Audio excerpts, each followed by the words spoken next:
Hello friends, and welcome to the world of old school RuneScape. Today, we will be taking on our toughest challenge yet in our journey to bring you the best RuneScape lore videos humanly possible.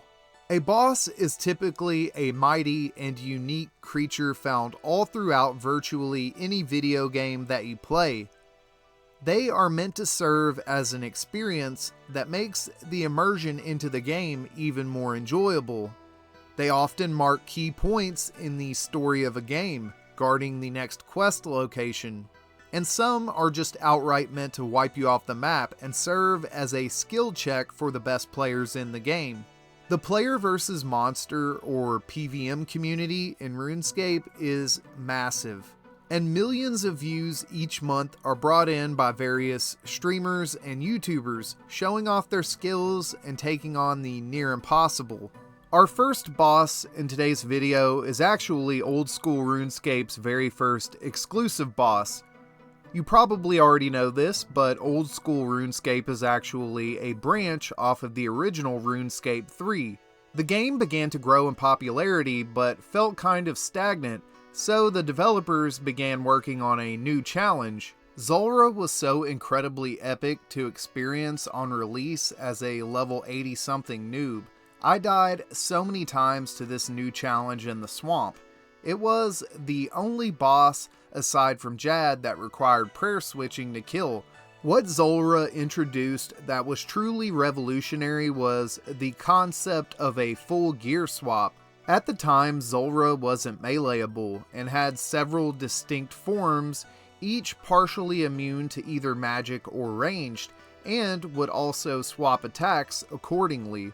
This made Zulrah an incredible challenge that was harder than anything that had come before it. Very few adventurers know the origin story of Zulrah, not because it isn't cool, but because it's very hard to do biological field research when your subject of study is trying to literally digest you. When you first discover the village of Zalandra, which you access Zulrah by, you realize that the people here are under some sort of spell or trance, seeming to worship the swamp beast. You fight Zulrah by offering yourself as a human sacrifice, but then you pull the old switcheroo. This creature always had a lot of mystery surrounding it.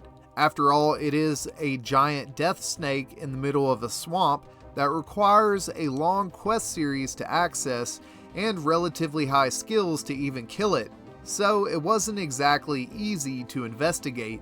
Thankfully, one of the lore journals nearby fills us in on the origin of this magnificent foe. Zulrah is simply the result of an ancient dragonkin experiment, and based on the journal, it seemingly ate its dragonkin creators. The journal references to Zulrah as a Vorkath, which many will recognize as another boss's name, but this word actually means failure in the dragonkin language. The disturbing part of this journal is it kind of indicates that there are more failures lurking out in the swamp waiting to be discovered. Those who manage to defeat this beast may find themselves rewarded with some of the best gear in the game, including the Tanzanite Fang, which can be turned into the legendary toxic blowpipe. You may also obtain a powerful helmet, which shields you from poison damage and is incredibly useful at places like Zamorak God Wars or even here at Zulrah. There is a bounty of other drops you can obtain here, but the best way to find out is to come kill it for yourself. Just remember, keep your health above 0 and you'll be fine.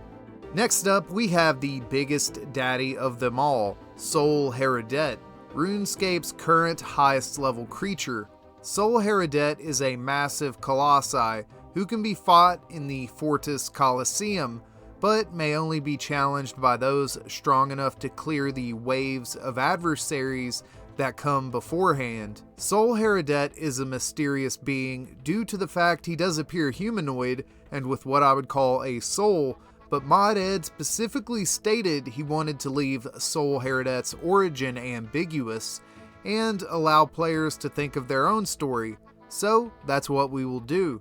Perhaps Sol Heradet is a great warrior from times past, whose gladiator spirit was undefeatable, but the passage of time wore down his body, and through the great price of his freedom, a powerful Varlamore priestess has blessed him with a new mighty body, but cursed him to live out his days in the Colosseum. It's also possible that Sol Heradet is some sort of vessel meant to eventually be occupied by some sort of deity.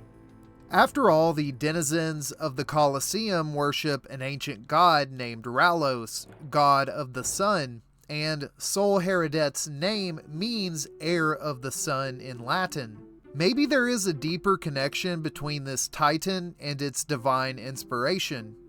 Only those who have defeated Sol Heradet may wear the coveted Dishonest quiver, an item so powerful and prestigious that every archer in Gelinor daydreams about having one. Do you have what it takes to be champion of the Colosseum? Next up on the list, we have the beloved but undead Vorkath, an ancient dragonkin experiment made from a blue dragon. As we mentioned with Zulrah, the word Vorkath means failure in dragonkin, and essentially Vorkath was dumped on the island of Ungael to guard the laboratory that they had abandoned. He is one of the better bosses for mid-game players to camp for GP, but for those who are lucky, like myself on my Iron Man, you can obtain one of the best range shields in the game with the Dragonfire Ward. I also have to say this is one of my favorite looking items, so I'm really happy to have it. Maybe you should go kill some Vorkath and get one for yourself. Vorkath appears in both Old School RuneScape and RuneScape 3, but one notable difference is Old School's version has only 3 legs, while RuneScape 3's version has all 4. Next up on the list, we have an incredible foe with a combat level of 1238 and described as a demon of quite obviously fathomable power. The vicious grin rarely leaves his face. The demon Yama is indeed a formidable foe, and for those who seek the Oathplate armor, you will have to go through him. Yama is a duo boss and has been given the name the Master of Pacts. He is known to trick the mortals of Great Korund out of their souls. He resides in the Chasm of Fire south of the Lovacange district in Zaya. He is especially difficult when approached in a solo encounter, and for the bravest of warriors, he has an extra challenge where not only do you undergo the fight alone, but with conditions binded by contracts. And to those who master this combat encounter, you are given the right to wear the Radiant Oathplate armor to showcase your mastery over the great demon Yama. This demon has a long history with the inhabitants of Great Korund and commands many legions of demonic creatures as well as mortal followers who have given their soul to Yama in exchange for their darkest fantasies. During the quest A Kingdom Divided, Yama sends one of his judges to turn a woman named Sophia to ash in front of our eyes for betraying his generosity. If you're going to make a bargain with Yama, which I don't recommend, make sure to honor your end of the deal, or get ready to take a nap in an ashtray. Next up, we will be visiting an ancient prison deep beneath the frozen mountains of Trollheim, where a creature even the gods fear is lurking. Next is an imported boss from RuneScape 3 that was released in 2011. When this boss released back in the day, I actually pretended to be sick so I could stay home and kill it with my friends. This creature is a general to the ancient god Zeros, the entity that ancient magics are derived from. After her master Zeros was betrayed, she was set on a path of revenge against the Majorat who had double-crossed him. She and her army began to take control of the area around the Weiss Mountain ritual site, a place where the Majorat had to travel to perform a rejuvenation ritual to maintain their lives. She was seen as an unstoppable force and would grow stronger after every battle. her army was lured deep into a trap by the god Saradomin's forces and placed under an enchantment of frozen sleep. However, she was so formidable that even though they fell for this trap, she was still able to cause massive casualties for the Saradominists. She was released in the modern age by the tricky Majorat Sliske, who seems to have remained loyal to the Zeroshian cause. He tricked a Saradominist priest into performing a ritual that actually woke Nex from her slumber. He told this priest that he would be awakening the great god Guthix in order to bring an end to the turmoil in the world, but this was a lie. In the modern age, her prison has been discovered by mighty adventurers, and for those who can overcome this primordial ancient demigod, you may obtain the mightiest melee armor in the entire game, the iconic Torva set, worn by the mighty warriors of the Zeroshian Empire. We can only hope that she never escapes her icy prison, or Gielinor will surely run red with blood. The Abyss is a realm that can be accessed through tears in our reality, and the humans of Gielinor have predominantly used the Abyss as a means to travel to runecrafting altars. However, for those who spend enough time in this wretched place, you will begin to encounter the denizens of the Abyss. The Abyssal SIRE is our first Slayer exclusive boss on the list and can only be challenged by those assigned an Abyssal Demon task. It drops pieces to the mighty crush weapon, the Abyssal Bludgeon, and this may come as a surprise, but it is simply just part of a larger organism. The Abyssal SIRE is occupying the region of a massive defeated god known as Hostilius, the Chthonian demon. You can visit other areas of the Abyss and see a difference in the organ structure, such as the Scar being the brain of this beast, and the Abyssal runecrafting area being the heart region. Chthonian demons exist all throughout Gielinor and can continue to grow to enormous size through their near-endless lifespan if given access to enough poor creatures to eat. Professional advice here: never invite a Chthonian demon over for dinner. If you give an Abyssal demon a cookie, it will want your firstborn son. Deep beneath the elven realm of Taranwin, in the heart of the crystal city of Prifddinos, lies a monstrosity that is so impervious to the sword and spears of men that it must be defeated by the brave artisans of Gielinor. Zalcano is our very first skilling boss on today's video and is a massive former Zamorakian demon, cursed to slowly turn to stone as an eternal torture as retribution for treason carried out by her older brother. This greatly fascinated the elves of the Amlod clan, who found her roaming the forests of their lands, seemingly in search of someone or something. They could not let this mighty demon roam free and feared it would be the first of many to come in search of their fresh elven meat. They built a prison of crystalline magic and lured her into it. They began to study her, noting that she had completely descended into madness due to her curse. To the brave adventurers who can set her free from her torment, you may find yourself rewarded with powerful crystal tools and resources beyond your wildest imagination. Today's video has been a terrifying journey through Gielinor so far, so why don't we take a little vacation to a beautiful jungle and just kick our feet up, relax, and AFK on the second monitor for a while. The next boss on our list is mostly a boss in name and is actually basically a meme group training method intended to relieve the issues of crashing that can happen at places like sand crabs. This quirky Reddit-inspired boss seems like it couldn't possibly be a threat to the prepared adventurers of Gielinor, but in fact, as of August, it was confirmed that this monstrosity has defeated over 34 hardcore Iron Men. He doesn't have any unique drops, but often has unique people that you can encounter during your training sessions here. If you're looking for a colorful change to your second monitor activities, consider coming to the Gemstone Crab for a few and finish up those combat levels. While we are in the jungles of Varlamore, I want to visit a boss I find infinitely more intriguing. The Doom of Muttadile, also known as Osto-Ayak, inhabits the massive abandoned archives of the long-dead race called the Old Ones.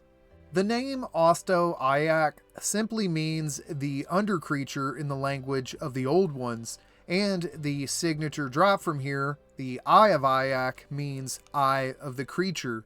The Doom is definitely some sort of demon, as it is weak to demon-bane weapons and spells, but has a very insect-like appearance with a massive shield used very much like a trapdoor spider hatch. Its shield seems to be mimicking the look of a more traditional Avernic demon, and it's creepy to think about why this creature chose this camouflage, but I personally don't plan on asking it why. Aside from the powerful wand it drops, you could also expect some Avernic treads, RuneScape's best-in-slot boots, as well as the Cloth of Muttadile, used to make confliction gauntlets that greatly increase your accuracy with one-handed magic weapons. This boss is incredible and a true experience when fighting it for the first time. If you haven't completed the questline to access it, I totally recommend you do. Good luck against the Doom adventurer. The modern-day wilderness is expansive and treacherous, but once was a lush green empire ruled by the ancient god Xaros, and was known by the name Forinthry. To this day, beneath the surface of this land where lava flows and spirits linger, there are horrific remnants of times long past, known by the name Revenant. They come in a variety of forms and are led by the great beast Revenant Maledictus, a horrific long-dead abomination, bearing the cross of the ancient god Xaros impaled through its core. These creatures can drop powerful weapons, enchanted to do tremendous damage in the wilderness against the other abominations lurking in its shadows.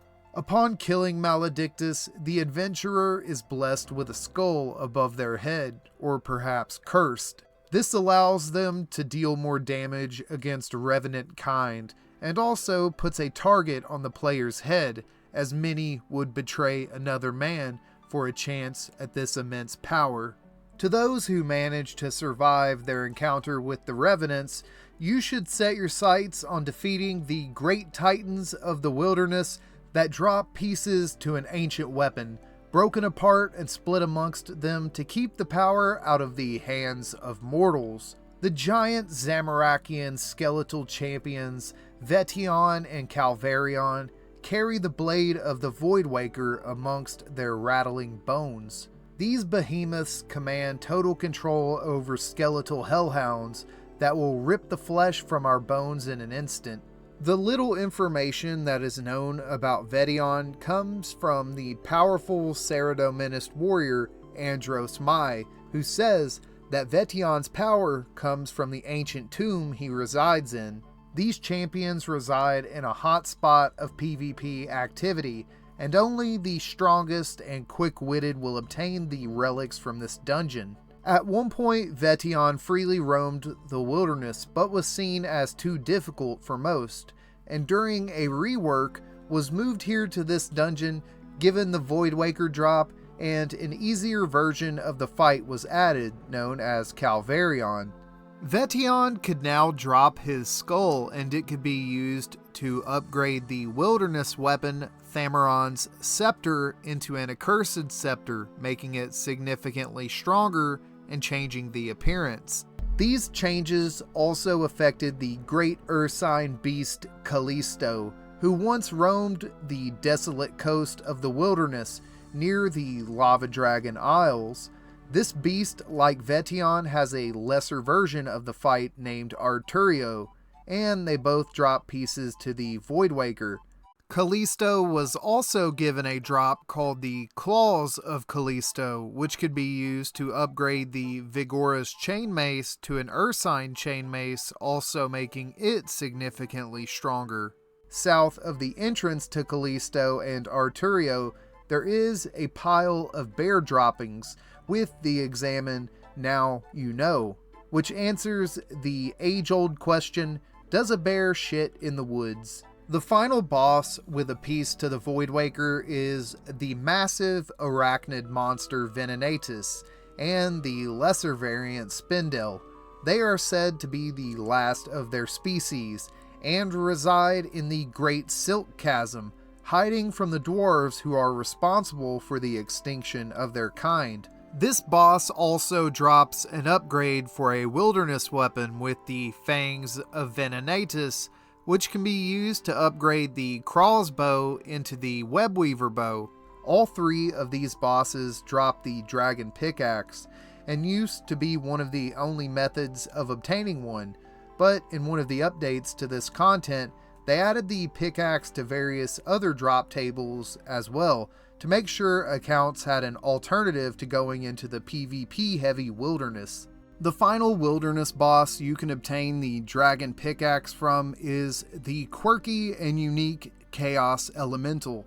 It was released in 2006, but its current drop table is different from its RuneScape 3 counterpart. In OSRS, the main drops a player would come here for is of course the Dragon Pickaxe and perhaps the Dragon Two-Handed Sword. But funny enough, the Chaos Elemental is one of the few bosses whose collection log can be completed without a single kill, since its drops are all available from other places. The Chaos Elemental has no confirmed origin story, but due to several factors, it most likely had ties to the ancient god Zeros's empire. First off, in an issue of the Postbag from the Hedge, it says its name is Lethe Napier Phlegm, which is an anagram for the Fallen Empire, a reference to Zeros. Another wilderness boss, the Chaos Fanatic, also has baby Chaos Elementals surrounding him, and notably uses an ancient staff, further hinting to a connection. The Chaos Fanatic drops pieces to the Odium and Malediction wards, and has some interesting dialogue. You can obtain the Chaos Elemental pet from this guy as well, which could potentially be a less dangerous option to grind out since this boss is only in level 42 wilderness as opposed to 53. To obtain the other pieces of the Odium and Malediction ward, you will need to visit the Colossal Scorpion deep in the wilderness and raid her nest of baby scorpions. The most dangerous part of this adventure will be the other players, so keep an eye out for sneaky PKers. The final pieces of these wilderness shields can be obtained from the Crazy Archaeologist, a man of science and chaos who many may have killed in the past, not for his piece to the ward, but because of his rune crossbow drops. It's an excellent way to obtain this powerful ranged weapon on a lower level account. During the fight, he confesses that his name is BLoat, and that we're old and belong in a museum. Do with this information what you will. He is the final wilderness boss on our list, and we are lucky to have made it through this adventure with our belongings and life. In the beautiful kingdom of Varlamore, west of its capital city, Civitas Ilias Fortis, is a beautiful mountain range called the Hailstorm Mountains, and on one of these mountains in particular, named the Dark Frost, resides our next entrant into the video. The Huecoatl is a massive draconic worm-like monstrosity coiled around this mountain, ready to defend itself from intruders. This ferocious beast is best fought in a group, but the mightiest of adventurers may take on this challenge alone. The Huecoatl has a number of good drops, but most notably the Dragon Hunter Wand, a powerful magical dragonbane weapon. You may also find an ancient earthen tome, with the very secrets of nature itself inside, and Huecotl's hides may also be obtained to make durable armor used by experienced archers. This creature has a long history with the inhabitants of Varlamore, but the most well-known story is the tale of a clever dwarf who used a mirror to scare the Huequotl with its own image. Asking for some of the treasure the Huey had hoarded, in exchange, the dwarf would get rid of the threatening reflection in the mirror. Every so often, the dwarf would climb the mountain and ask the Huey for more gold. Deep underneath the region occupied by the Huequotl is a dwarven city known as Camtorum, and even deeper under that resides the next entries into our video. The otherworldly moons of peril, powerful Nagua spirits, summoned by an ancient dying shaman to inflict death upon the living.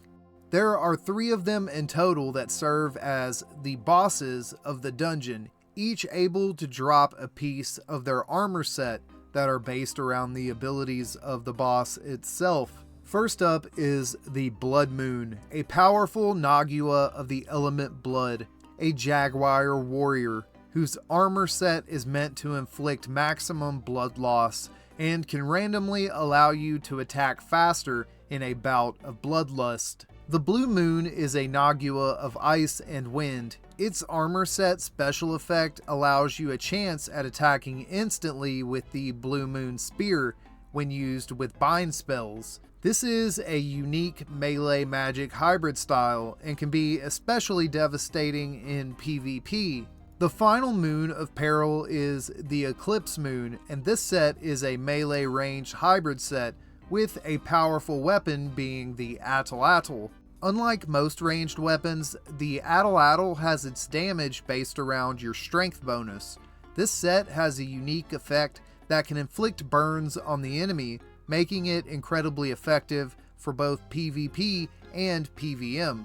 The dungeon is one of the few encounters in the game that you really don't need supplies for, as in a similar way to the Gauntlet, you can make all of your supplies in the dungeon from local ingredients. These bosses are meant to be fought in tank gear due to their low hitting but high volume attacks and unique combat mechanics that make them immune to damage during parts of their fight. They can still be incredibly profitable and are the staple of both Ironmen and main accounts. To mix things up, let's go visit another skilling boss. Here we have the Winter Tot, a skilling boss mostly based around the fire making skill and collecting wood to light fires and repeat. The boss itself is very mysterious, having appeared in the northern tundras of Zaya and freezing the surrounding land solid. It has no confirmed origin, but it ended up in this prison when a great dwarven hero named Din used his powerful smithing knowledge and Arceus magic to create a massive holding cell for this icy demon. From this boss, you will mostly obtain experience, but a lucky adventurer may pull a dragon hatchet or maybe some comfy clothing to keep you warm in the battle against this icy foe. To find our next boss entry in the video, we will need to visit another icy region.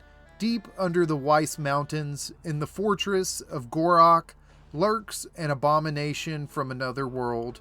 The Phantom MUSPAH is actually the dreaming form of the Majorat Jalan, who is having a nightmare and is available to be fought after completion of Secrets of the North, where you fight a quest version of the boss that is significantly easier. This MUSPAH creature now guards the Gorok dungeon, seeking to ingest any adventurers dumb enough to attempt to challenge it.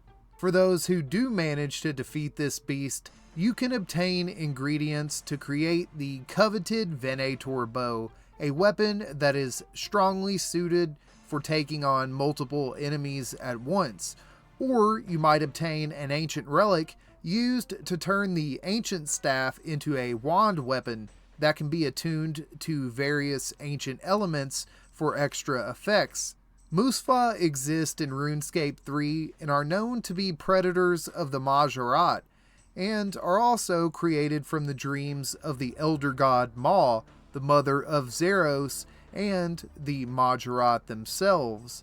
This is likely a similar situation here, as the Phantom MUSPAHs examined is, quote, a creature of nightmares, and it seems Jalan greatly feared these creatures, as it's the form he took while having a nightmare. It's definitely time for us to warm up from our icy journey to the north and travel to the Feldip Hills, near the iconic Castle Wars, where I spent the fleeting days of my youth using death runes I earned from picking flax. In a dungeon to the south is one of the strangest creatures in the entirety of RuneScape, the Thermonuclear Smoke Devil. This is a Slayer boss that may only be fought while on task with a minimum of 93 Slayer. This creature drops some powerful items that every wizard in the land covets, including the Occult Necklace and the Smoke Battle Staff. This boss also drops the Dragon Chain Body, one of the most coveted pieces of gear from way back in the day. This boss is like a strange mix between a vacuum and a laser cannon, and appears to be related to the common Dust Devil. It is confirmed in a post bag from the hedge that in the center of, I guess you would call its face, is actually an eyeball and not a mouth. So I hope that information is helpful, my friends. It's officially time to cover our very first raid of the video. The Chambers of Xeric is something we've talked about a lot on this channel, but we haven't gone into detail on each of the bosses in the dungeon, so let's do that. The first boss, Vespula, is a giant interdimensional insect that was summoned during an experiment where Xeric and his subordinates began to stare into the void, and it stared back. This room is full of larvae that, if not taken care of, will spawn more Vespulas. This boss reminds me of the movie The Mist, where an interdimensional rift leads to eldritch insects eating people. Next up we have Vasa Mysterio, related to Rey Mysterio, one of the baddest ass looking creatures in the entirety of RuneScape. He was one of Xeric's priests and discovered a magical crystal that blessed him with immense power, but as he claimed this gift, the cavern he was in collapsed and killed him. But as he drew his final breath, the power of the cavern gifted him eternal life. He tried to overthrow his master Xeric with his new power, but got folded like laundry and cursed to guard this chamber forever. The Chambers of Xeric are a combination of existing structures that were built into the mountain by ancient dragonkins and modern architecture built on by the great architect of Xeric, Tekton. Tekton is a massive golem-like creature whose existence is spent forging weapons in preparation for the return of his master, but once he was a human just like us. In his life, he served Xeric as his chief architect, building many statues and monuments for his lord, but after Xeric's exile, he began constructing this hideout deep within the mountains, hoping to please his master. Xeric was so impressed that he gifted Tekton a powerful new body that we see here today. In my opinion, Tekton is one of the more difficult combat bosses in the dungeon. He is weak to crush attacks, but the most annoying part is how during the fight, he will sometimes return to his anvil and begin to repair any damage that you did to his body. He is one of the only creatures in the dungeon that can personally drop a unique, and he is capable of giving an onyx to lucky adventurers, but he is usually killed for his guaranteed overload potion drop. If you thought Tekton was strange, the next bosses will really blow your mind. Next up, we have semi-immortal metallic shrimp monsters. that are capable of using every combat style. That would be an awesome metal band name. The Vanguard bosses in the dungeon probably have the craziest backstory and were originally powerful warriors, each a master in a separate combat style. But when Xeric was pushed into exile, the Vanguards fled to preserve their lives, meeting back up with Xeric at Mount Quidamortum, begging to serve him once again. Xeric forgave them, or at least they thought. He lured them into the chambers, and in a fuming rage, he melted them all the way down to their very souls, and reforged them as crustacean-like creatures, cursed to guard the tombs forever as punishment for their cowardice. The dungeon also contains an ice demon, which is allegedly the lord of all ice fiends.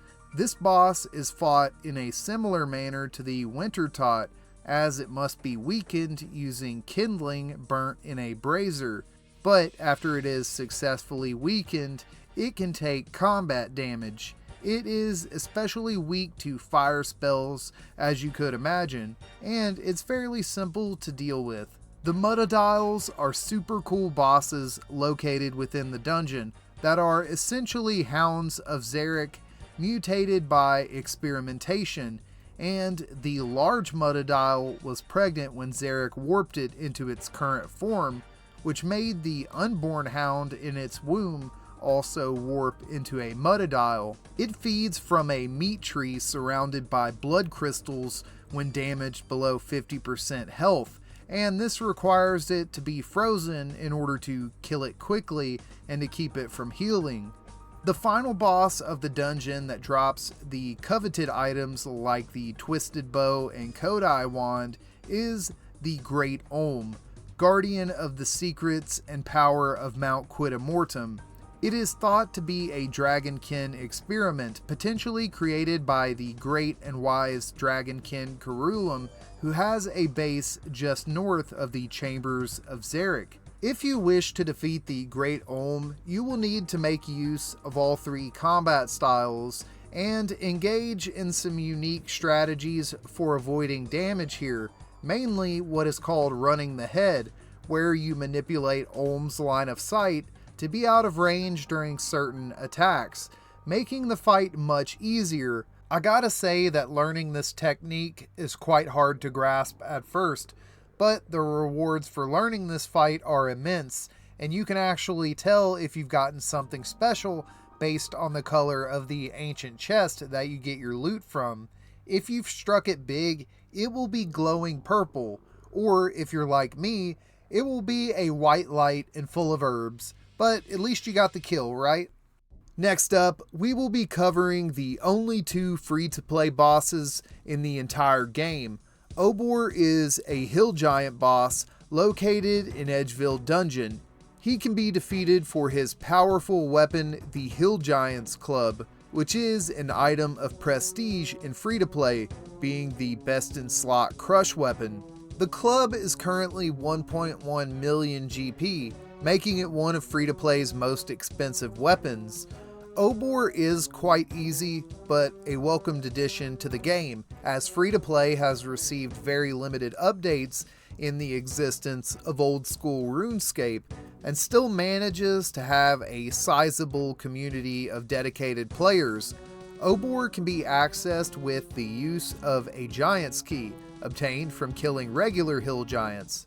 I know that there will be several 100 million Slovakians watching this video, so you're probably already going to know this next thing, but the word Obor translates to giant in the Slovakian language. That's pretty cool, huh? The only other free-to-play boss in the game is another giant boss, the Moss Giant boss, more specifically, Bryophyta. This lady Moss Giant boss is located in the Verzik sewers. She is near the other Moss Giants and can only be accessed with mossy keys obtained from regular Moss Giants. Bryophyta has some interesting loot on the drop table, including an upgrade for a staff especially good for alchemy made from Bryophyta's essence. This staff allows a person to have a 1 in 15 chance of saving nature runes while casting alchemy spells with the staff charged with nature runes. It also happens to be the strongest magic weapon in free-to-play, making it formidable for both skilling and combat. Any biologist watching probably already knows this next bit of information, but the name Bryophyta is actually the scientific name for moss, and if you're a Slovakian biologist, you're probably starting to get bored with the video because you just know all this information. The final two giants on today's list are the duo boss pair, the Royal Titans.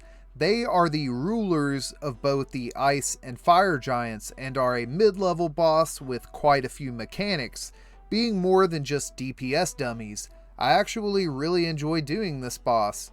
They drop pieces to an amazing weapon called the Twin Flame Staff, which switches spell style to whatever the target you're attacking is weak to. And they also drop powerful prayer scrolls, which unlock prayers for both the ranged and magic styles. Branda, the Fire Giant Queen, is kind of a dick.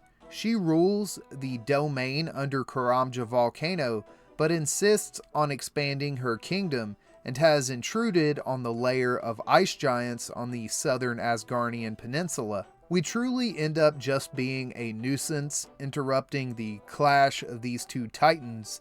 It kind of makes me root for Elric the Ice King though, as he is just trying to chill with his boys in his dungeon. Get it? Chill? Ha ha ha ha. The next boss is a one-of-a-kind being, and what many would consider to be a clue scroll boss. The Mimic is a monster that preys on adventurers' greed by disguising itself as a juicy chest full of loot, but then gobbling up anybody who's curious enough to look inside. To fight this boss, one must obtain a Mimic from doing clue scrolls and take it to the Hosidius region of Great Corund.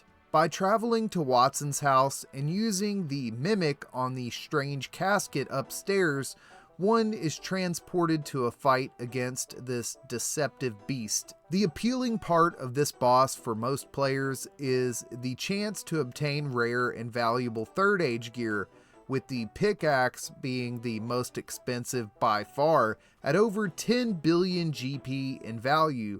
So remember homies, do your clue scrolls. The Mimic has a unique drop called the Third Age Ring, which allows the wearer to transmog into expensive Third Age items to litter the ground with unimaginable wealth and troll noobs at the Grand Exchange like God intended. Our next boss fight is one unlike any other, considering you literally have to grow your opponent. Hespori is a skilling boss of sorts, and requires level 65 farming in order to grow and fight, after waiting between 22 and 32 hours after planting, depending when it's planted. This boss can only be fought at the Farming Guild in a special patch, and is a must-do for Iron Men, especially since it drops a unique item, the Compost Bucket, which doubles your compost by being a stackable compost item that gains 2 charges per 1 compost of any type used upon it.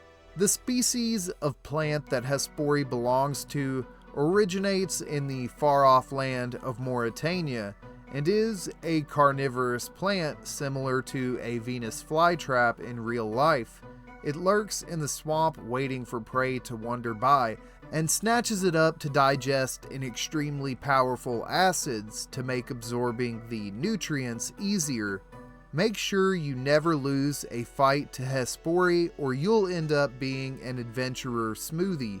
The vampires of Mauritania began to experiment on the Hespori and used it to create the next boss in our list, the very first boss of RuneScape's second raid, the Theater of Blood. To kick off our second raid of the video, we will begin with the Maiden of Shugadenti, which, as I mentioned a second ago, is partially made from the bark of Hespori due to its extreme regenerative properties, which allow the Maiden to heal when it attacks. The Maiden is a bloody foe who wields a terrifying power and can drain the blood from the still beating hearts of the weak, and only teams of the strongest heroes have a chance of felling this terrifying beast. The Maiden was not always a bloody monstrosity, but was once a human named Seraphina. She was experimented on and is now permanently mutated into an unrecognizable form. Cursed to do battle in the Theater of Blood for the amusement of the ruling class of vampires. What makes her story so tragic, though, is she was never even forced to do this originally, but agreed to undergo this mutation in exchange to save her brother from death. But now neither her or her brother have retained their humanities after undergoing these procedures, and the sick plan of the vampires has succeeded.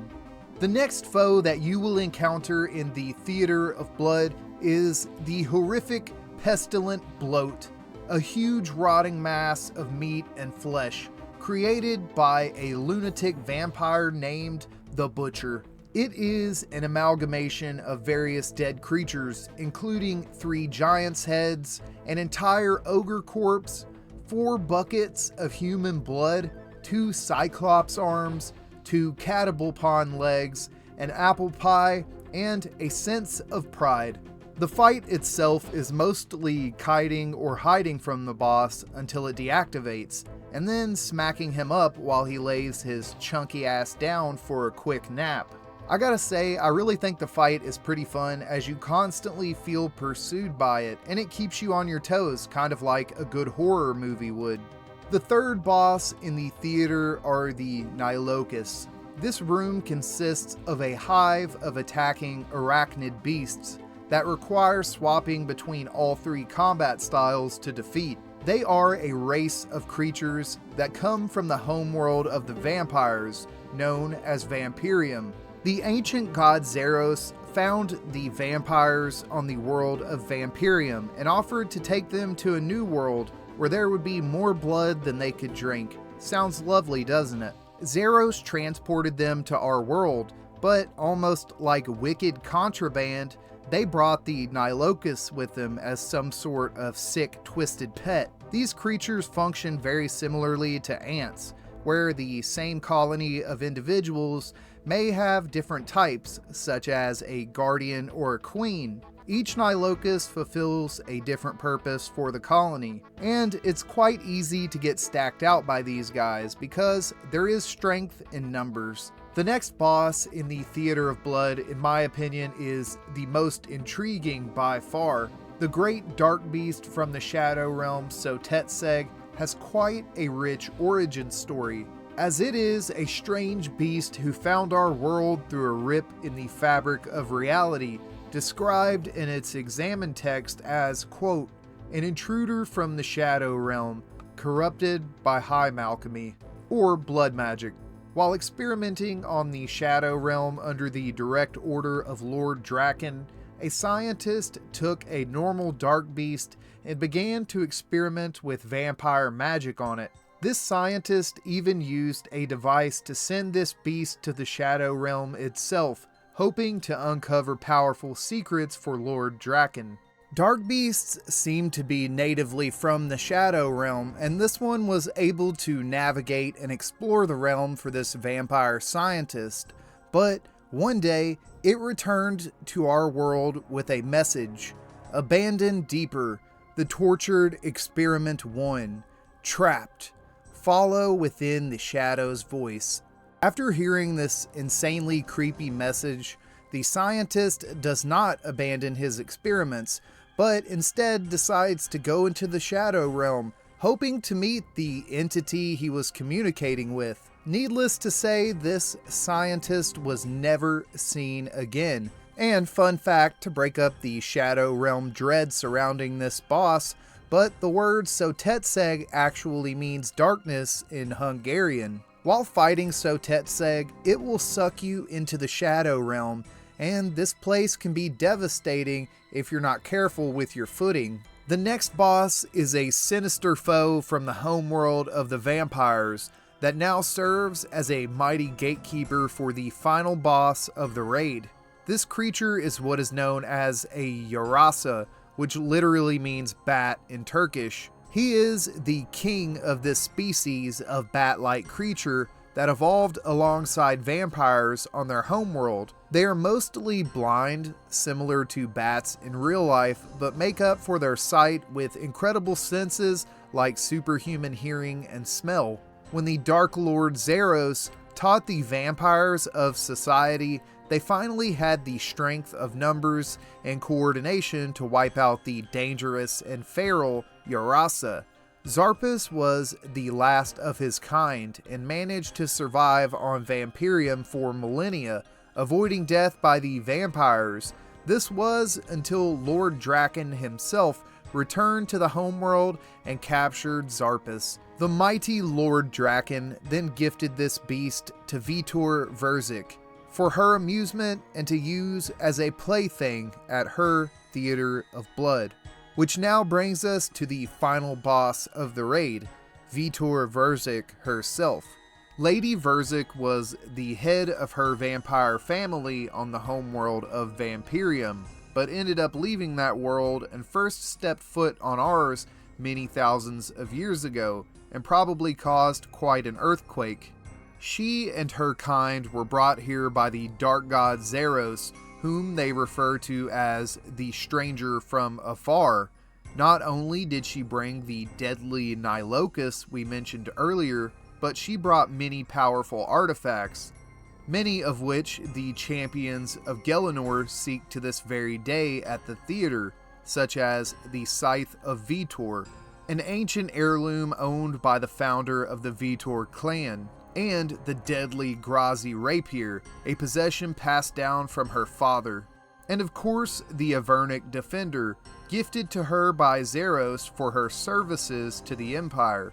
If you explore the Theater of Blood, you are bound to find the discarded armor of Saradominist Justiciars, as Lady Verzik used to hunt these warriors down and collect their armor to gloat about her victory over Saradomin. And as you can see, she definitely hasn't missed a meal. The blood of heroes must taste much better after a proper battle. The actual fight with Lady Verzik starts off with us gathering a weapon named Dawnbringer. It is obtained from the corpse of a long-dead adventurer and used to cast powerful light spells at her. Lady Verzik is quite lazy, so the point of this is to piss her off enough with Dawnbringer to get her big ass up out of her seat.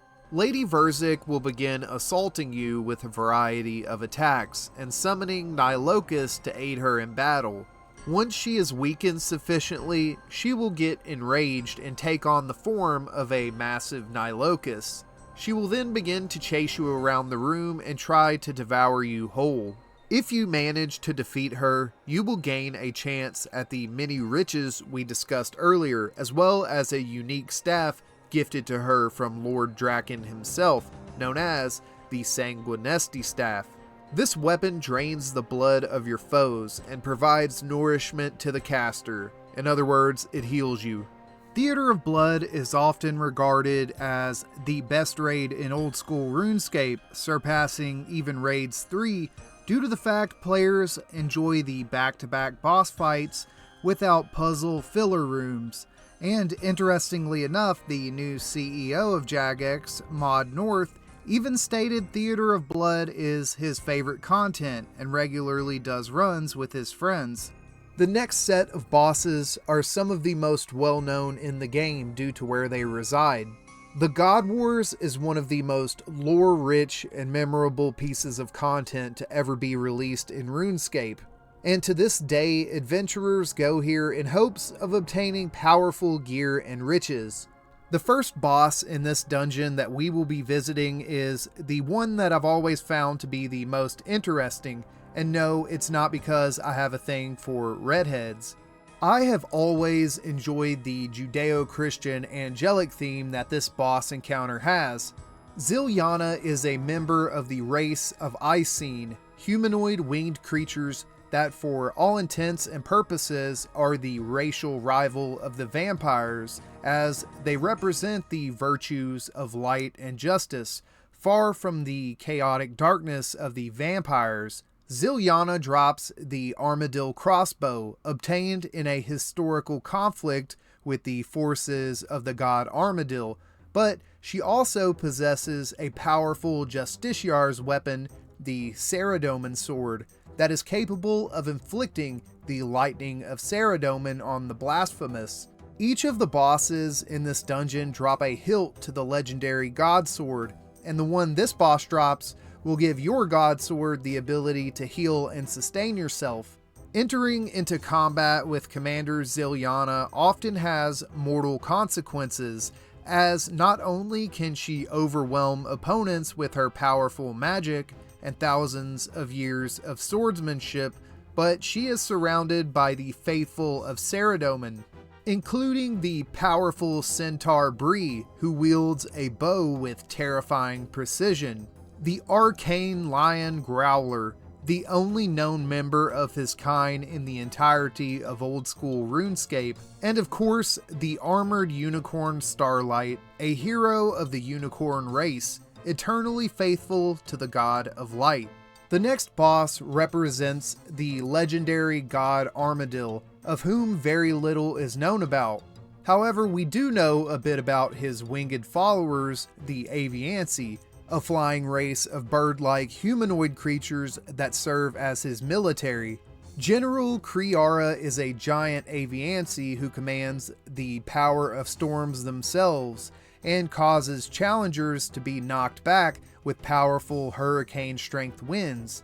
Kree-arra drops pieces to the powerful Armadillo ranged set, as well as a hilt to their very own god sword, capable of summoning the might of Armadillo to destroy anything in front of you with massive damage, commonly used in PvP fights.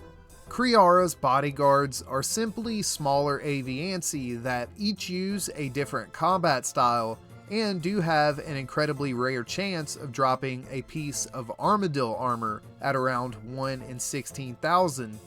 The next opponent we will be facing off against is the massive battle-tested general from the war-torn world of the goblins. He is a member of the Org race and general for the god of war Bandos. He is accompanied by goblin bodyguards who, in comparison to the massive General Graardor, look like little pipsqueaks. He drops pieces to the powerful melee armor Bandos, as well as their own godsword hilt that allows you to do massive damage while lowering the stats of your opponent. The final general of the dungeon is by far the most evil. Kril is a member of the demon race and general to the god of chaos Zamorak. Kril is a massive Avernic demon and has been a faithful servant of the god Zamorak for many millennia. He has the most unique layer of the generals, as the pure evil of his encampment is so strong that it literally drains the light from the surrounding areas. He drops the powerful and cruel Zamorakian Hosta, a weapon intended to inflict wounds that are hard to treat with its jagged points. And he also drops some powerful magic weapons such as the Staff of the Dead and the Steam Battle Staff. He too drops a hilt for the Godsword, giving this weapon the ability to brutally freeze opponents in place, preventing their retreat from battle. His bodyguards are very unique, including a multi-faced demon of unknown origins named Balfrog Kreath, and another bizarre-looking hammerhead fellow named Sanon Karlak, but he just goes by Stan. Hopefully in the future we can find out some more about these pretty cool-looking demons, but for now they remain a mystery. Speaking of unique demons, what about a giant black demon with a demonic altar growing from its back that can manifest the Shadow Realm in close proximity to itself? Skotizo was a general to the god Zamorak just like our last boss, but decided to betray the god of chaos and steal the artifact he was supposed to be obtaining. Skotizo fled to Zaya and used this item to create the Catacombs of Korund. You may know of this artifact as the Dark Altar located in the Arceus district. This relic gives us access to the Arceus spellbook and can revive the dead. Skotizo can only be fought after obtaining a key to his arena from monsters around the catacombs, and he drops ancient shards used to empower Demonbane weapons, and a reskin for your Slayer helm. You might even get lucky and get a neat little pet.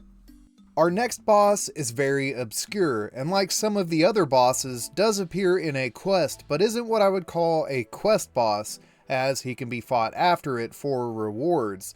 Which, make sure to hit that subscribe button, because in the future I would love to make a video on every quest boss explained. But back to the threat at hand. Those who explore the ruins of Tapoyak in Varlamore has a great challenge awaiting you in the heart of this sacred place. The Amoxliatl is a Nagua, similar to the Perilous Moons mentioned earlier.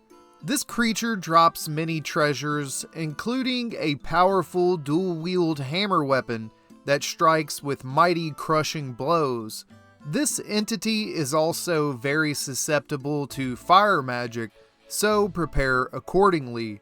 The temple it inhabits holds many secrets that have been long forgotten, as the original inhabitants are dead.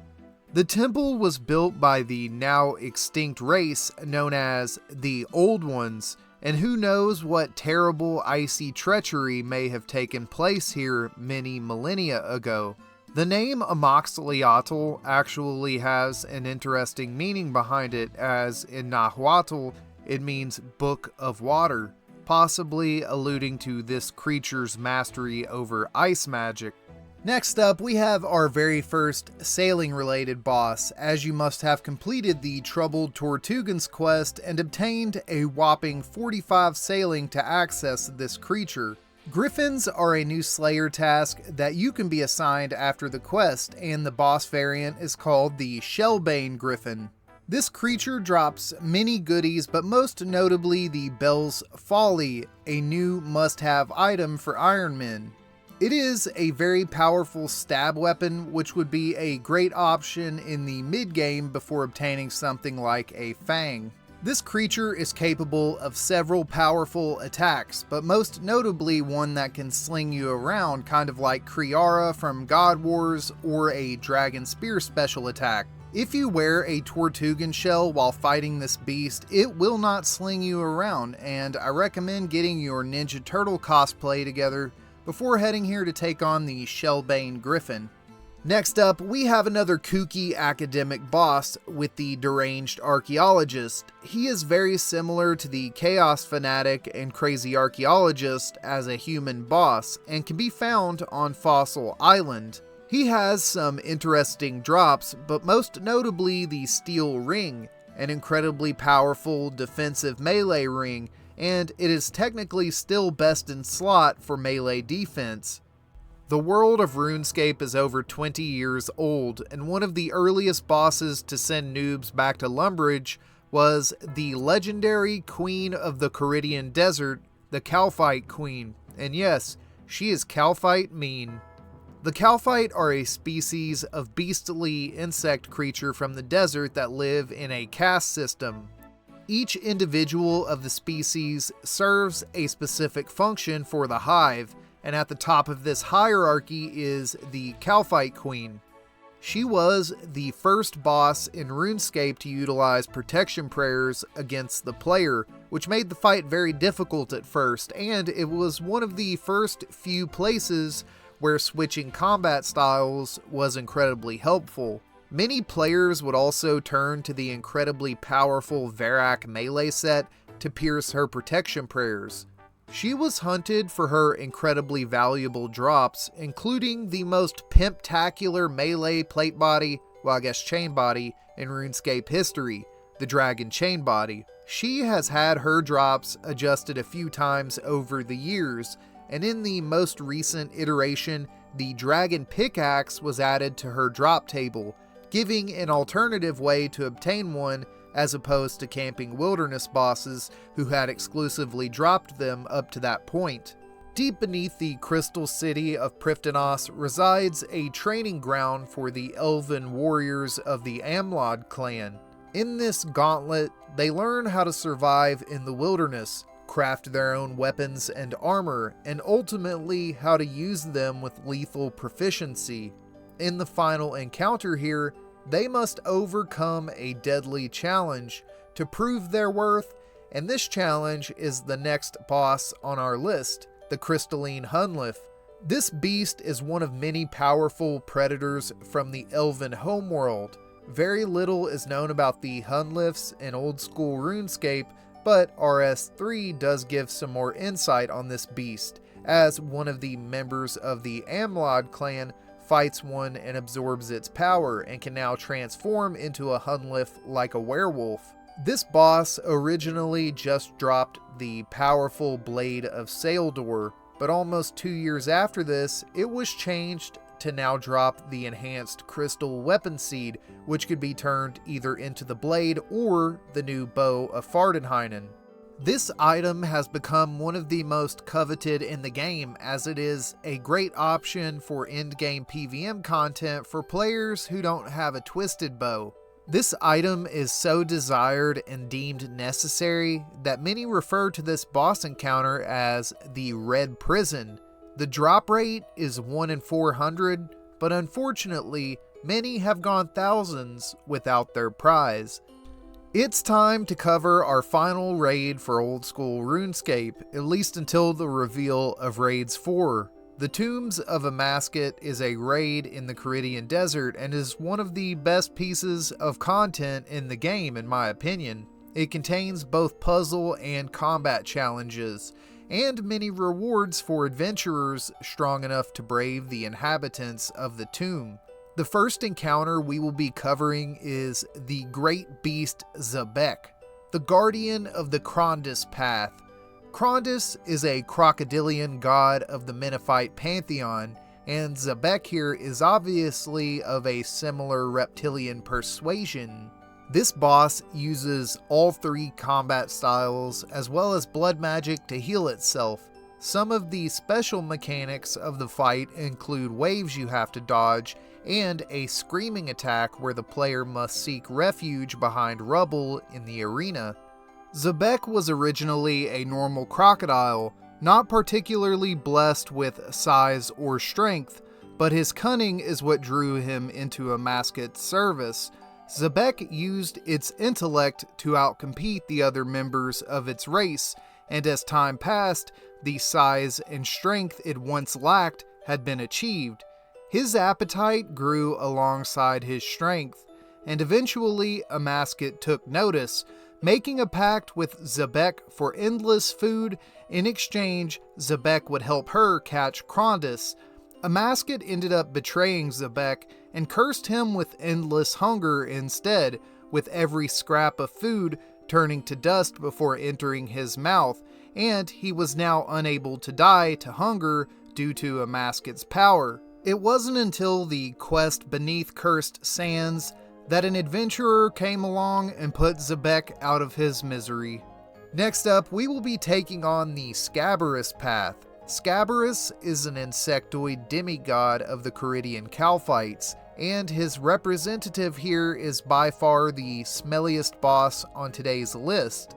Meet Khepri, the souped up booty beetle who's coming for your soul. This creature can be a formidable foe who firebombs you, summons other Kalphites, and slings literal feces into your eyes. When going into battle with this beast, I suggest bringing a Karis Partisan, a powerful weapon that excels against the Kalphite foes. Khepri is no ordinary Kalphite though. She is a member of the Dawn Scarab race, a long-lived, intelligent species native to the desert. Khepri had spent many years in isolation due to her wanting to devote her life to Scabarus's teachings, but eventually she longed for children to pass on her knowledge. Dawn Scarabs are magnificent creatures, but are nearly extinct, and this meant it would be virtually impossible for Khepri to find a mate. The goddess Amasket, however, offered Kefri a deal. She would bless her with children of her own in exchange for her servitude. Amasket, of course, betrayed Kefri, and even though she did bless her with children, they were warped and corrupted. She also wiped Kefri's mind, turning her into a thrall, and in her last moments of consciousness, she cried out to Scabarus, who attempted to answer this call, and then Scabarus was captured by Amasket. Kefri was eventually put out of her misery during the Beneath Cursed Sands quest. It's kind of depressing that all we have to remember this beautiful, intelligent, and magnificent creature by is poop stuck to the bottom of my shoe. Next up, the Path of Ap Mechan contains a wave-based assault from our monkey brethren before fighting an undead giant baboon named Baba. Baba, much like Kefri, doesn't smell too great, and all over her room there are giant piles of trash and what I perceive to be turd. This fight can be incredibly frustrating as she will begin to roll giant turd balls at you, and depending on the difficulty of the raid, they can insta-kill you by knocking you out of the arena. Little known fact, but Baba actually lives in Asmongold's spare bedroom. During her mortal life, Baba was a baboon matriarch or queen who ruled over her territory, encompassing most of the Caridian desert. As she aged, she began to worry about the future of her clan as she didn't see her daughter as worthy enough to take over as ruler, claiming she was arrogant and lazy. Amasket offered Baba immortality in exchange for her service, and with a single spell, Amasket wiped out the entire baboon clan and resurrected them as empowered thralls. She commanded them to capture Ap Mechan, and with their new necromantic power, they were easily able to subdue their demigod and bring her here to the tombs of Amasket. Thankfully, with the help of Osmuten's Fang, I was able to put her out of her misery. The final demi-boss before we get to the end encounter is down the Het path. Het is the warrior son of the god Tumeken and his champion, and this demi-boss is nothing short of an incredible warrior. Akka is a literal spirit of war. During his mortal life, Akka was a powerful warrior of the Caridian and servant to the god Het. He began to feel, though, that Het had abandoned him and joined a cult named the Children of Rebirth. This cult believed that in order to become their perfect self, they would need to perform a ritual of perfect death. The entire cult drank a deadly poison at the same time to pass into the afterlife together, but Akka, being an incredibly powerful warrior, managed to survive the poison, and when Amasket arrived, she took control of Het and locked him in a sarcophagus, and cursed him to eternal torment between life and death. Amasket used Akka to lure out Het, as the god felt a duty to answer the prayers of his once powerful champion. When he arrived, he was surprised at the abomination to manifest in front of him, and commenced a battle with Akka. This provided enough of a distraction for Amasket to subdue and capture Het, and she sealed Akka back in his tomb to await the next battle. Before we move on, I wanted to share a fun fact. This phase that we're in right now has a very colorful not safe for work nickname among players.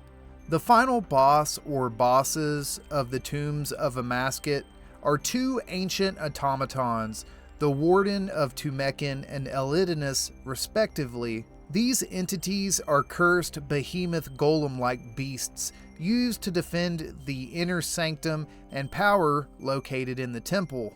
They are fought by destroying a charging obelisk in the center of the room, and you can choose which one to fight by blocking the charge to the specific warden on each side of the arena. You must use all three combat styles to defeat this mecha mummy robot, and between the main phases, it will expose its core so we can drag and dagger it up like it's 2006.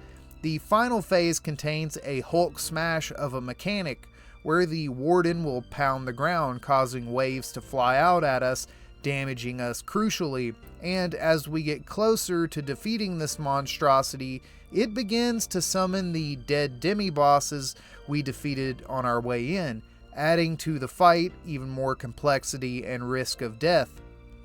To those who overcome this challenge, you may obtain some of the strongest items in Gelinor, including the Tumekin Shadow, the best staff in the entire game, the Lightbearer, a ring that can restore your special attack, and many other goodies.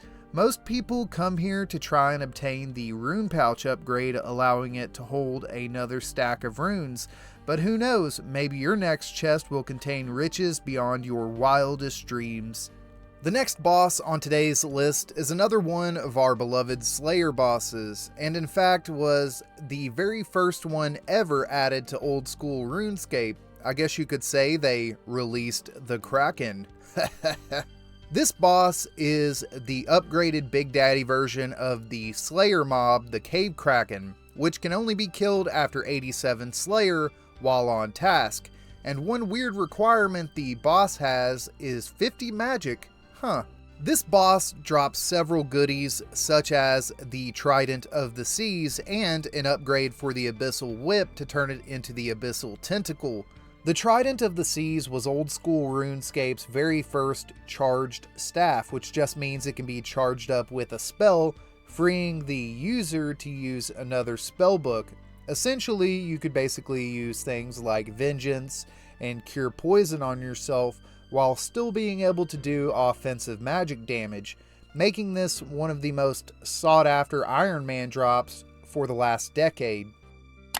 This boss is fairly AFK or away from keyboard, and in my opinion is one of the most important bosses on the list, as when it was released in 2014, old school RuneScape was seemingly on the way to fizzling out, not having a lot of endgame content. But the team crafted this guy to fill the high-end Slayer niche, giving players something to work forward to. This,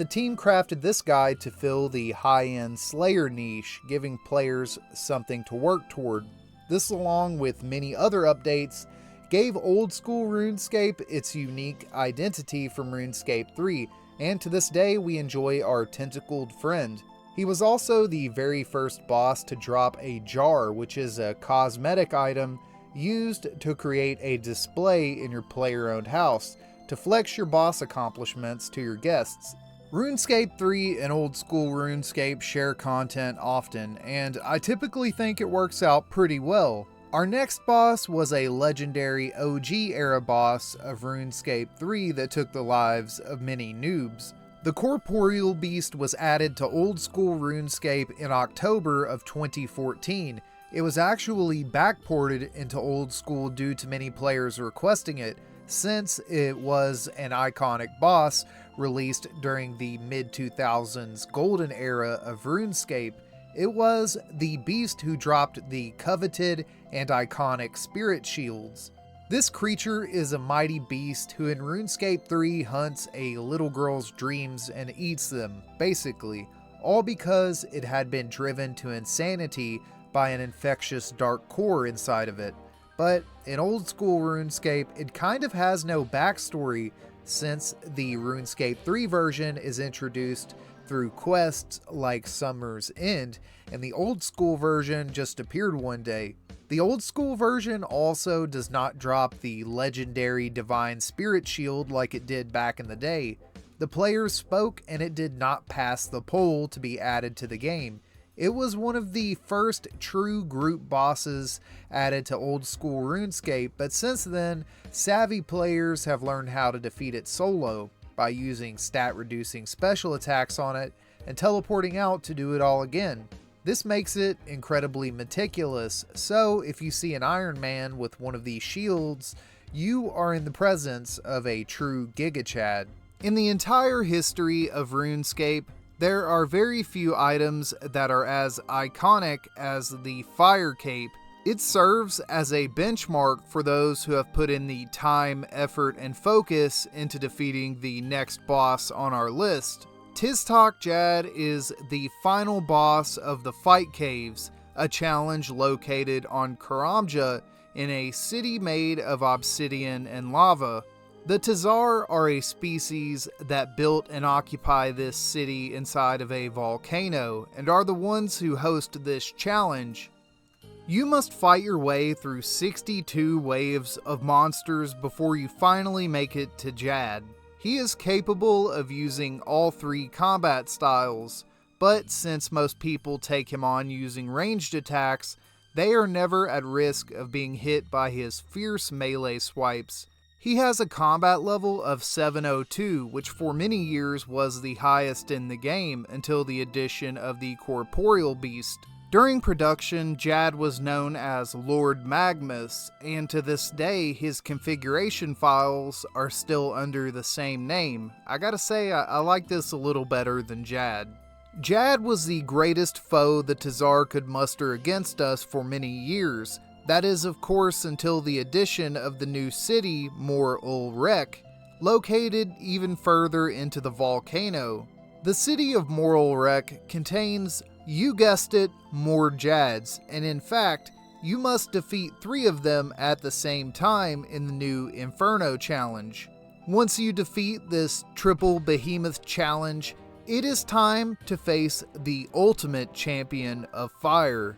Tizkal Zuk is a massive humanoid-shaped Tazar creature that is one of the most difficult challenges in the game by far. You must fight your way through 68 waves of foes and several Jads to even be on the menu for Zuk's dinner. To those who brave these searing depths and survive, you will be the owner of the most prestigious item in all of old school RuneScape, the Infernal Cape. Once you beat Zuk for the first time, you are able to unlock a Slayer perk called Hot Stuff, which allows you to fight Zuk on a Slayer task.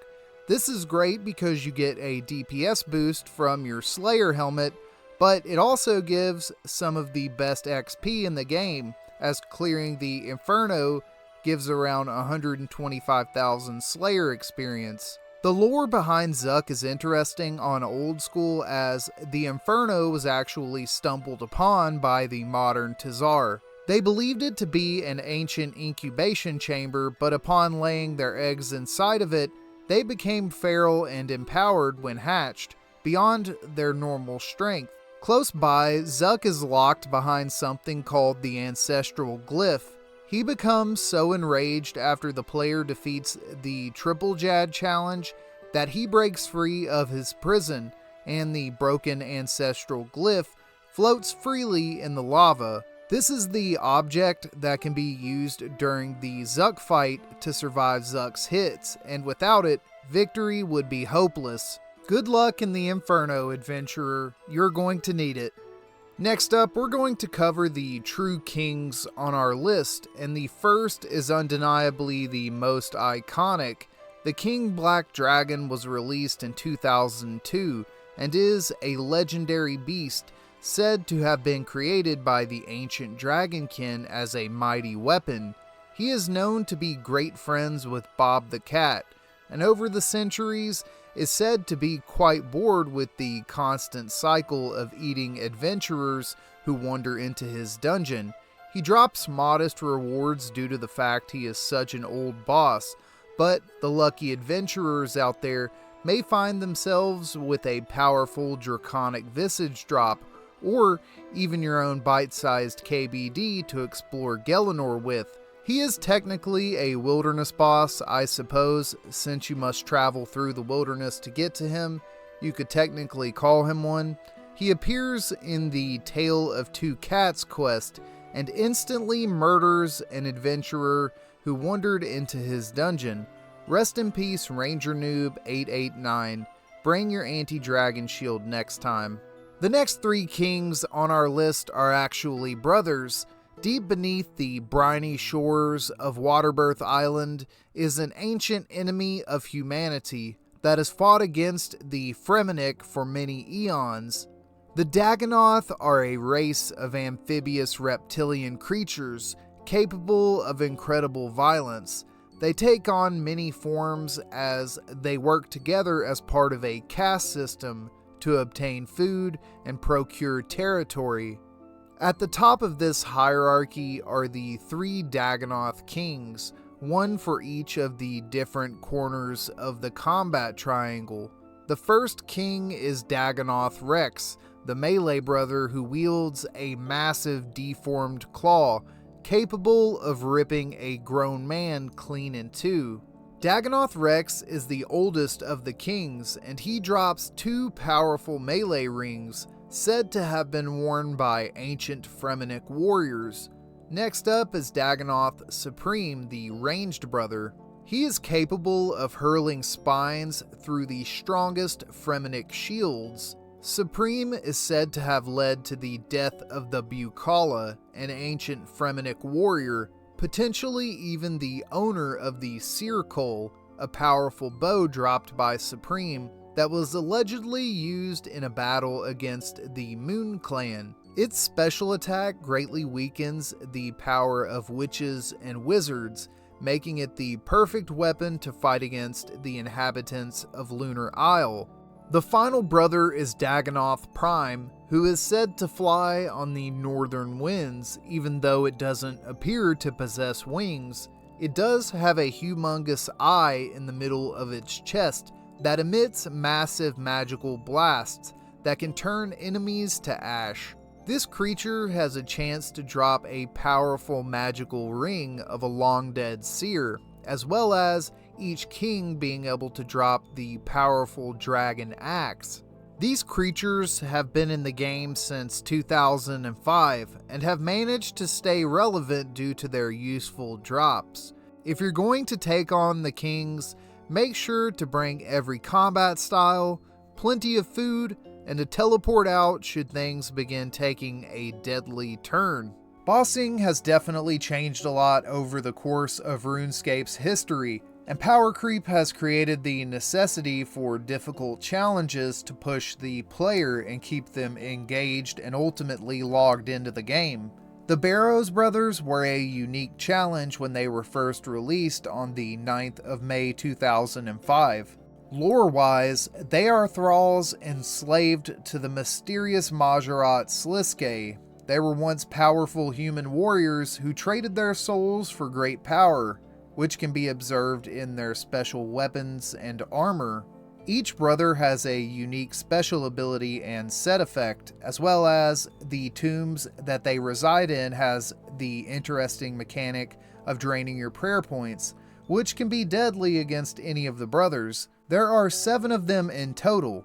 Kril is the archer among them, wielding a powerful automatic crossbow that is capable of lowering a foe's agility, and with the Amulet of the Damned, it has a 25% chance of dealing 2 hits to the opponent. Verzik the Defiled is our first melee brother of the list, and arguably has the best looking fit of all of them. His set is also incredibly powerful, and has a whopping 25% chance to proc a guaranteed hit, ignoring the defense of his opponents. When combined with an Amulet of the Dead, it adds a whopping +7 prayer bonus for each piece, for a total of 28 from the set and amulet combined. Next up, our most powerful brother of the bunch, Deranged the Wretched, the great executioner wielding a massive axe.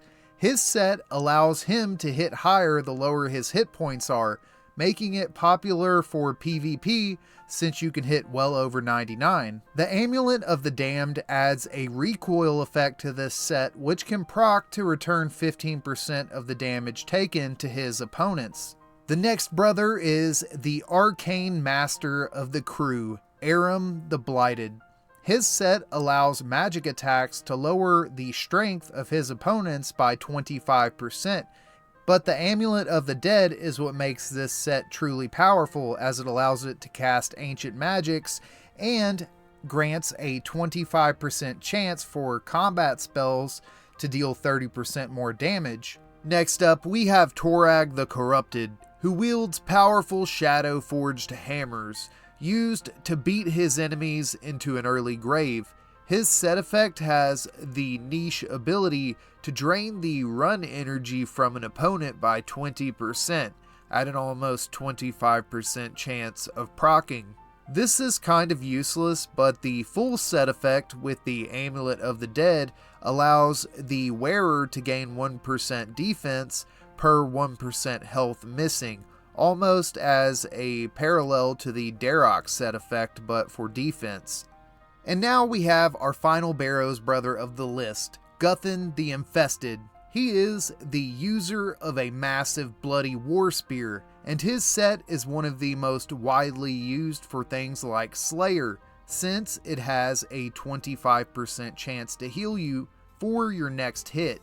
In conjunction with the Amulet of the Dead, this set allows you to heal 10 points past your maximum health level, which that's kind of useless, but the set itself is pretty decent. To this day, the brothers await the call to emerge from the Shadow Realm and fight on behalf of their lord Sliske. Deep in the volcanic chasms of Mount Corulum is a laboratory containing experiments of a sinister nature. The dragonkin who once inhabited this volcano wished to create powerful draconic beings, and in this conquest, they created a ferocious alchemical Hydra, and to this day, the Hydra is locked in a laboratory room, searching for a way out. Who knows what havoc this creature would wreak if it were to ever be freed. This creature is a Slayer boss that requires 95 Slayer to kill, making it technically the highest level requirement boss in the game.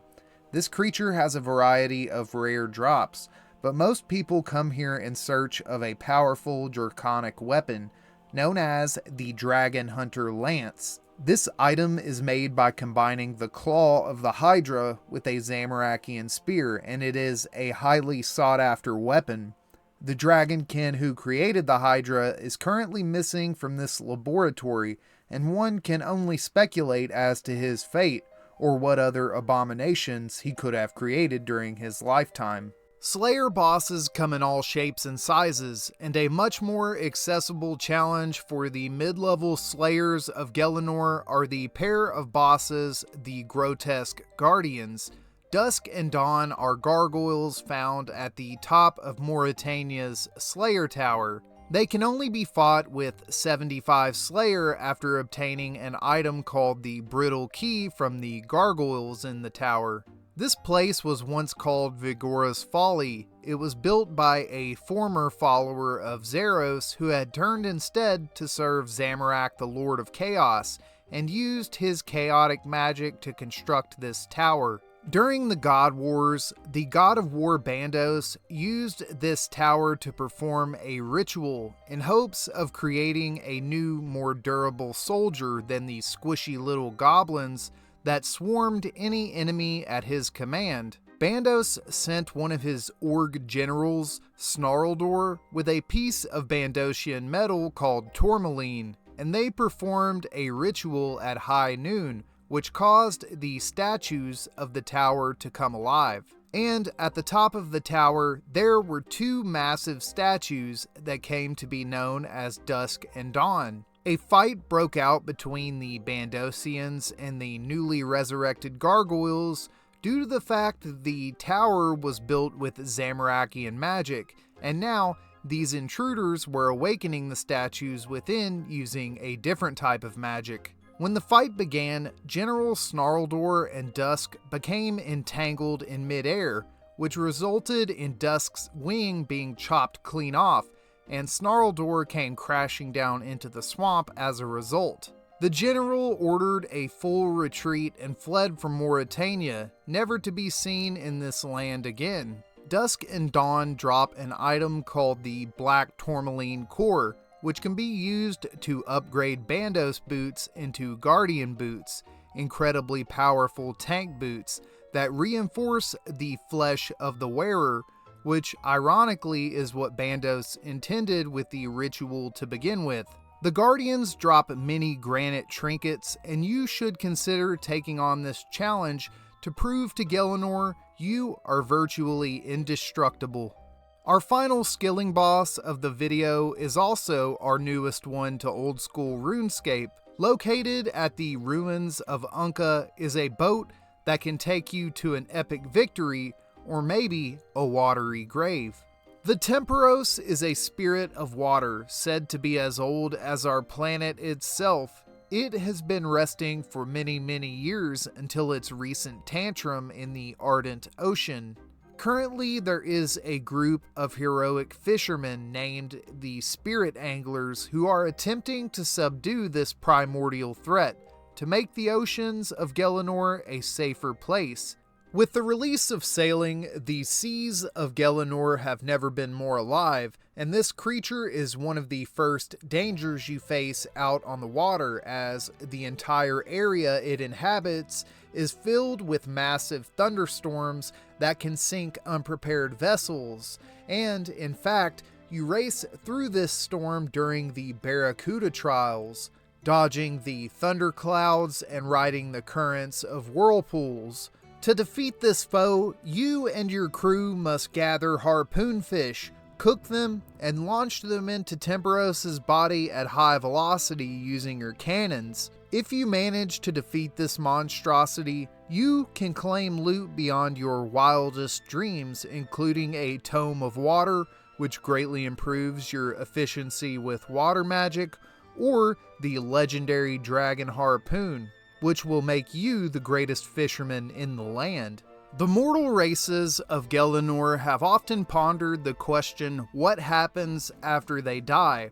Well, I can tell you, at least in-game. The dead of Gelinor travel to something called the River of Souls, a mass of flowing ectoplasm that is said to carry souls of the dead to unchartable planes, to move on in their eternal journey. This process is guided by the mysterious Soul Altar located in the Arceus district of Great Corrund. You can even glimpse small parts of the River of Souls reaching out to the Soul Altar for direction and power. If you've completed the quest A Kingdom Divided, you may have even used this altar to perform necromancy, to summon thralls to aid you in battle. The entrance to this river, however, is guarded by our next boss on the list. The entrance to this river, however, is guarded by the next boss on our list. The Cerberus is a Slayer boss that can only be fought while on a Hellhound task. It is a three-headed monstrosity that has taken as many souls as it has guided into the afterlife. Behind Cerberus, you can see the boat meant to take souls to their final destination, but if Cerberus decides you're not getting through, you are in for a formidable combat encounter. This creature drops many upgrades to various boots, enabling the creation of Eternal, Pegasian, and Primordial boots respectively. The in-game Cerberus shares many similarities to the real-life Cerberus, which is said to guard the River Hades in the underworld. Cerberus may answer many esoteric questions about RuneScape, but I have to say it raises many more, like where does this river actually go? Who stationed Cerberus here? And do you really think you can save them? Every RuneScape journey begins in the region known as Misthalin. It's where we first spawn into Lumbridge, into the chaotic world we know and love. The capital of Misthalin is the beautiful and ancient city known as Verzik.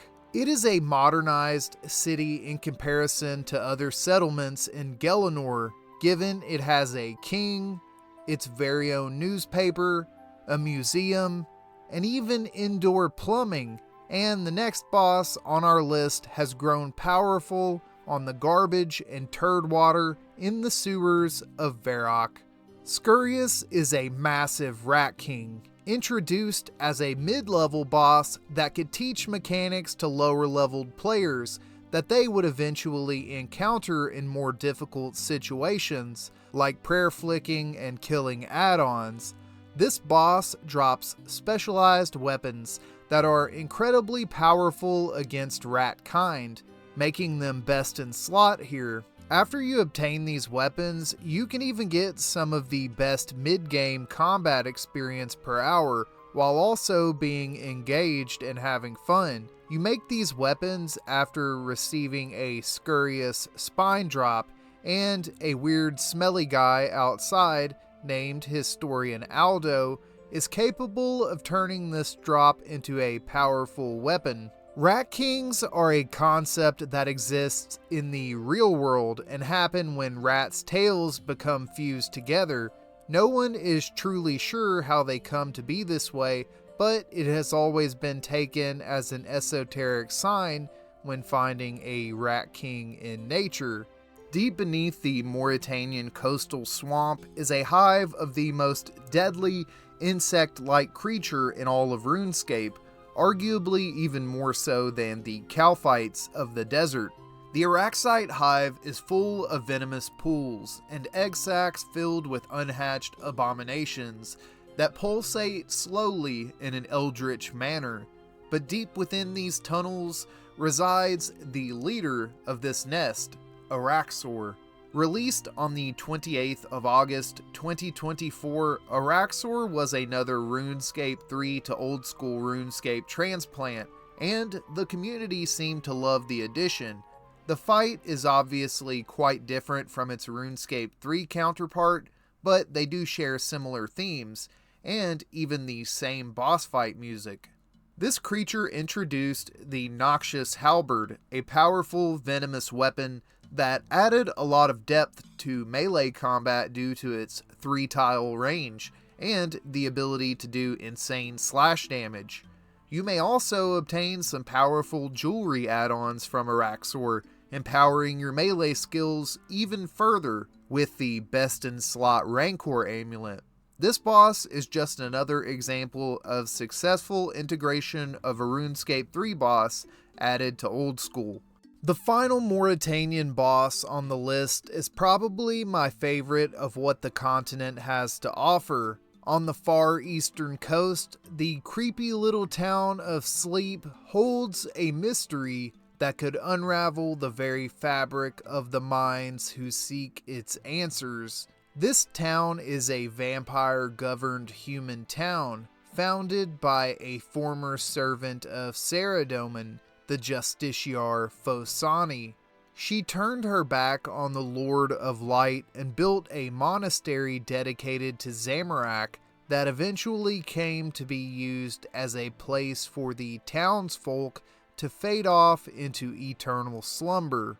This was due to an elixir that was thought to extend one's life, but does so at the cost of never-ending sleep. During this crisis, our next boss, an abomination from another reality, found the sanctuary and begun feeding on the hellish nightmares of the townspeople. This creature is the Nightmare, a being of incomprehensible evil.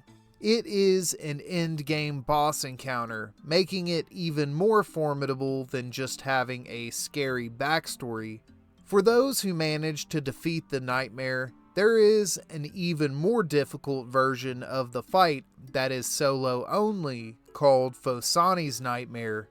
As strong as we have become in our adventures in RuneScape, we would still never be able to defeat this abomination without extra help. A siren named Shura knows all too well how to combat the Nightmare, as before it arrived in Sleep, it had terrorized her village. The Nightmare drops one of the best looking gear sets in the game, the Inquisitor set. It was once Justiciar armor that has been dyed with the blood and brain matter of the innocent.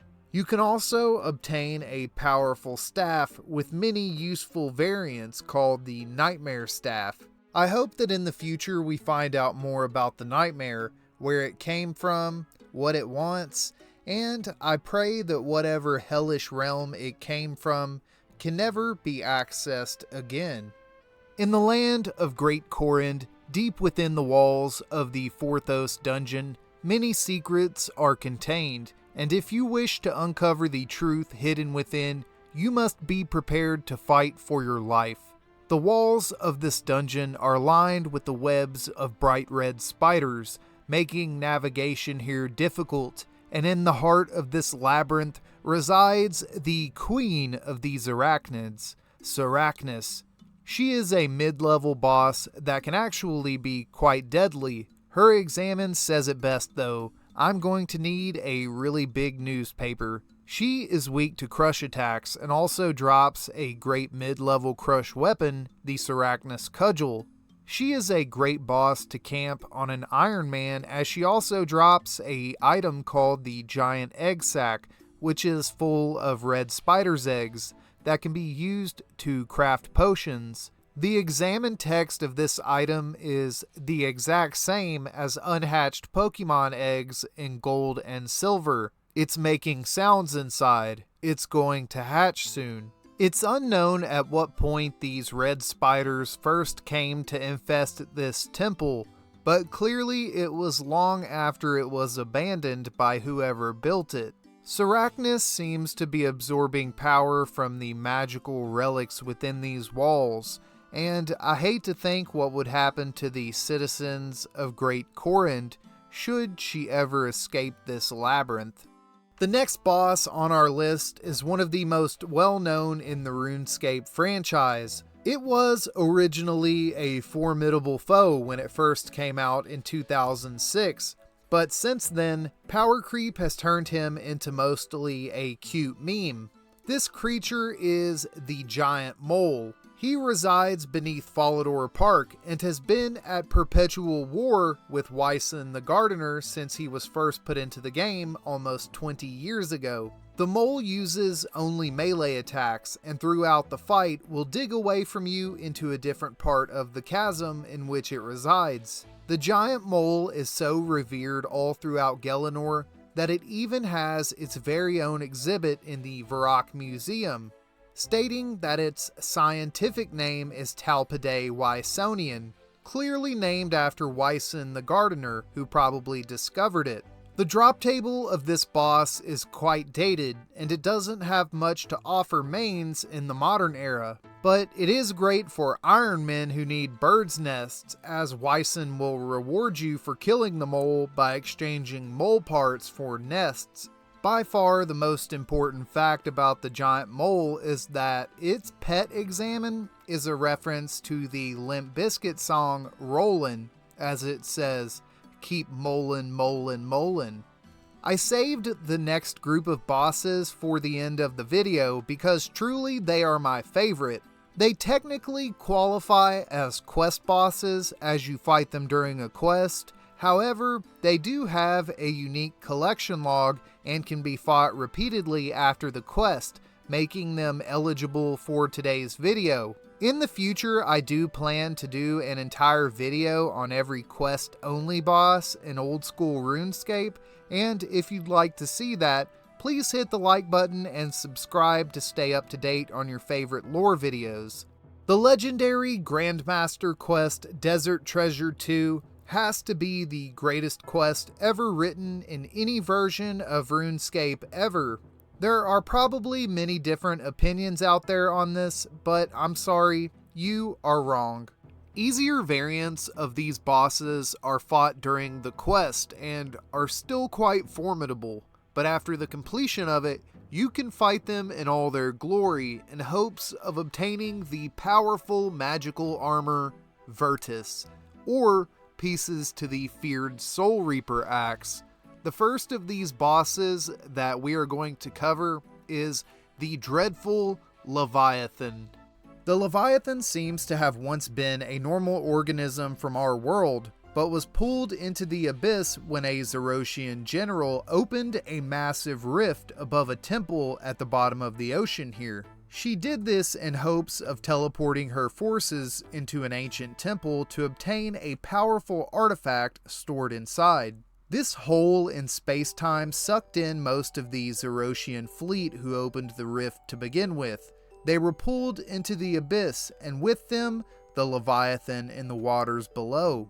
Since then, the Leviathan has managed to survive, and presumably ate many of the Zeroshian sailors who were sucked in with it. But over time, it has adapted to this strange place, and now feeds on the defiled flesh surrounding it.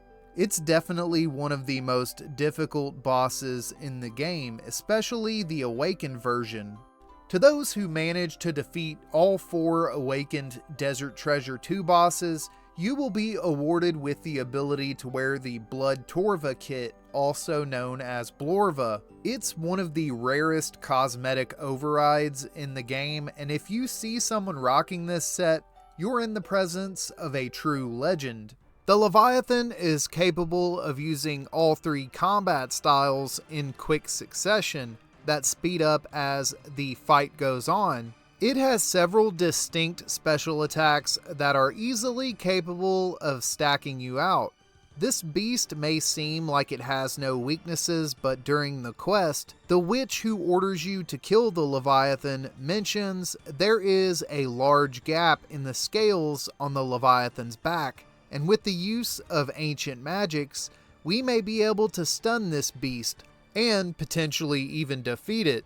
This boss is unique among the others in the Forgotten Four, as it was never under the service of Zeros, but since it fed on a Zerosian fleet admiral who was named Persariah, it is in possession of one of the 4 artifacts we need to open the ancient vault for Desert Treasure 2.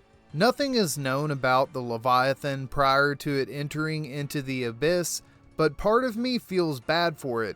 What if it had a family? What if it had baby Leviathans that depended on it? I guess we'll never know. The next of the Forgotten Four that we're going to cover today is the gluttonous monstrosity Duke Succulus. Before the fall of the Empty Lord, Duke was the commander of an entire legion of demonic forces and held the rank Legatus in Zeros' army, even though his name is Duke, which is also a rank. After Zamorak betrayed Zeros and fractured the Zerosian Empire, the Duke took control of the remaining loyal military forces and fled north to the fortress known as Gorok. The Duke is depicted with a statue inside of the ancient vault, and as you can see here, he looks a lot different than he does during the quest. He is a Chthonian demon, which is way different from traditional Avernic demons, and each creature they eat adds to their power, therefore they often have ravenous appetites. The Duke has always had good intentions, if you will, as he wants to regroup and gain enough power to return his master Zeros' empire back to its former glory. How he plans to achieve this goal is what is questionable though. Over the many hundreds of years in this fortress, the human inhabitants lived and died inside these walls as the Duke slowly grew fatter and fatter, but how? The people of the fortress began to grow suspicious and believed that the Duke had begun eating the inhabitants, and this indeed was the case. Now, in the modern era, there are no mortals left to roam the halls of the fortress, just the Duke and his tig ol' biddies. The Duke may appear to be a fat, sloppy mess, but he was a Zerosian military leader and is quite deadly in combat. But he is considered to be the easiest of the 4 Desert Treasure 2 bosses, and in many cases, he is camped over the others for the Awakener orbs used to access the Awakened variants of each boss and Virtus pieces. He's also a little easier to damage considering that you can use Demon Bane weaponry against him to do massive damage, making him significantly easier. When we first start the fight, the Duke is actually taking a nap, and we have to figure out how to wake him up. After gathering mushrooms and salts from around the arena, we whip up a batch of Red Bull and wake him up, and let me tell you, he is quite grumpy. He uses mostly melee slams and magic projectiles, but he is capable of performing a special attack that is very similar to Itachi's Genjutsu that you must hide behind a pillar from. Upon defeat, he simply goes back to sleep and drops you some loot, hopefully a juicy piece of Virtus. The next boss of the Forgotten Four held the title of Carnifex Maximus, or Grand Imperial Executioner for Zeros himself. He wielded a great axe, rusted with the blood and brain matter of thousands of mortal souls. Vardorvis may seem like a Resident Evil boss, and that's because he kind of is. He has always been a grotesque being, as even during his mortal life, he was a vampire. And I assume the role he played as the guy who beheads everyone didn't give him a lot of time to care about his appearance. But who knows, right? After the death of Zeros, he remained loyal to the Empty Lord, and at the battle to defend the Zerosian city Lasar, he met his new mortal enemy. Yonrik Lovakange was an Imkando dwarf fighting on behalf of the Saradominist forces, attempting to siege Lasar and take control of it from the Zerosians. During the battle, Vardorvis chased the Lovakange dwarf all the way from the battlefield to the continent of Zaya. During the pursuit, Vardorvis was ambushed and beheaded. Being a vampire, it is not known how they managed to actually slay him, but I assume this had something to do with a blessing of Saradomin, perhaps. His corpse was unknowingly dumped into an environment containing a strange ancient disease known as the Strangling. His body was consumed and reanimated by this mysterious strangled virus. He became the abomination that currently is Vardorvis. He mostly uses melee combat during the fight. However, his decapitated head can appear and use a powerful ranged attack to disable your protection prayers. Vardorvis is by far one of the best designed bosses in the game and has an equally epic backstory. Each of the Forgotten Four drops powerful relics from the Zerosian Empire. We've covered Virtus and the pieces to the Soul Reaper axe, but each general also has a chance at dropping a crystal that corresponds to the element they represent. For example, Vardorvis drops a blood quartz. This allows the ancient scepter to heal more when using blood spells, and is incredibly useful for encounters like the Inferno, and many people camp Vardorvis for this upgrade. The scariest thing about Vardorvis is he can never truly be killed, and whilst we may subdue him and overcome him in battle, the Strangled will resurrect him until the very star we orbit burns out, and the last ray of light shines out into the darkness.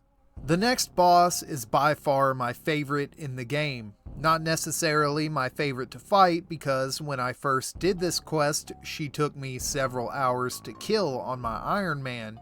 But anyway, this is the Whisperer.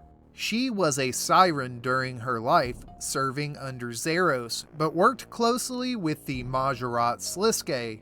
Sirens are amphibious humanoid creatures from the lands to the east and can be found around the Cursed Archipelago, which was recently added to the game with sailing but can't be accessed. Sirens have deep magical knowledge, as many of them are practicing witches who use the magic of nature to cleanse corruption in the world. The Whisperer, however, is the polar opposite of that. She is possessed by the Shadow Realm itself. During Desert Treasure 2, we encounter her in Lasar, where she has remained since the city was sieged by Saradominist forces. She retreated into the Undercity and slowly murdered all the inhabitants, and to this day waits for more souls to bring to the pitch black nothing. Most people use magic to take on this foe and combat her natural corruption. She, however, is capable of using every combat style and introduces a new mechanic to the game, insanity. The Shadow Realm is known to take the sanity from those who dwell too long in its depths, and she takes this to a whole new extreme with a sanity bar that slowly drops during the fight, and if it reaches 0, game over. She, like the other bosses, has an awakened variant, which is damn near impossible, and she is certainly one of the most formidable foes in all of RuneScape. Due to a strange pillar that causes the Shadow Realm to manifest here in Lasar, she can never truly die. Her soul, or whatever is left of it, belongs to the Black Stone. Her fate is sealed, and I have a feeling that so is yours. You only have one future, hero. A judge has already passed your sentence. Your fate is sealed, and only one question remains. Do you really think you can save them? I can't believe it, but that was the final boss of our video today. RuneScape has so many challenges to take on, whether it's combat or skilling, and it's definitely one of my favorite parts of the game. I appreciate you so much for going on this adventure with me today. This is my longest video ever, and I kindly ask that if you did enjoy it, please leave me a like, maybe comment your favorite boss. Believe it or not, every little bit truly does help, and I hope to keep growing the channel with all of you by my side. If you're in the mood for more RuneScape lore content, consider checking out some of my other videos. Maybe this deep dive into RuneScape's most brutal warlord, where we travel across many continents to discover the secrets that brought down a nation. Or maybe you want to find out about how the sailing skill has revealed an eldritch horror that is coming to devour our world. Either way, my friends, that's all I have for you today. I really appreciate you, and without further ado, Pride Slayer out.